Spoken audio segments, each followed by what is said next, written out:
له پاکستانه د ایستل کیدونکو افغان کډوالو برخلیک ته د خوړو نړیوال سازمان اندېښنې. د افغان نیوز قدرمن لیدونکو پوره جزئیات هم دلته راسره وګورئ. د ژمي له نږدې کېدو سره په افغانستان کې د بېوزلو کورنیو په ځانګړي ډول له پاکستانه د ایستل شویو افغانانو د برخلیک په باب اندېښنې زیاتې شوي دي. د ملګرو ملتونو د خوړو نړیوال پروګرام یا WFP وایي له پاکستان ایستل شوي بې اسناده افغانان د لږو امکاناتو له کبله سخت ژمي په مخ کې لري.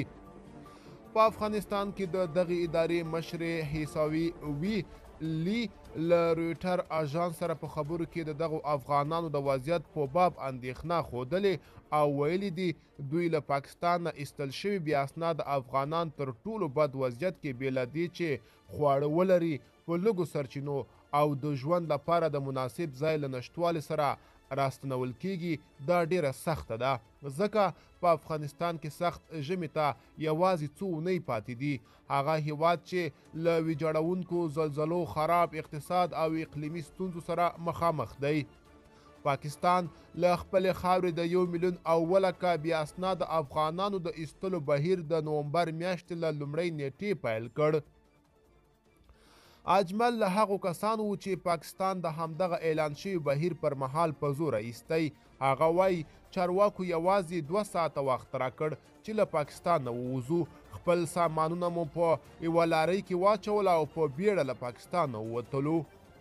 د خوړو نړیوال پروګرام په خپله پرونۍ اعلامیه کې ویلي چې پر راستنو شوي کورنیو د بسکټ او نقدو پیسو مرستو ته دوام ورکوي، خو زیاته کړې ده چې د ژمي پر مهال له پاکستان نه د 1 میلیون راستنېدونکو افغانانو د لاسنیوي لپاره څه باندې 27 میلیونه امریکایي ډالرو ته اړتیا لري.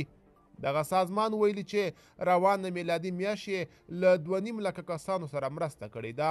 بل لور ته د ماشومانو د ملاتړ لپاره د ملګرو ملتونو مرستندوی صندوق یا یونیسف وایي چې له پاکستان د ایستل شوي په ډله کې شاوخوا 80% ماشومان دي. یونیسف ویلي چې په سرحدي سیمو کې د ماشومانو لپاره د روغتیايي او د خوندیتوب د خدمتونو وړاندې کولو لپاره دوی حضور لري. تر دې مخکې د طالبان د حکومت ویان ذبیح الله مجاهد اسوسییټ پریس خبري اژانس ته د دوشنبې په ورځ ویلي و چې تر اوسه څه باندې 4 لکه افغانان له پاکستان خپل هیواد ته ستانه شوي دي.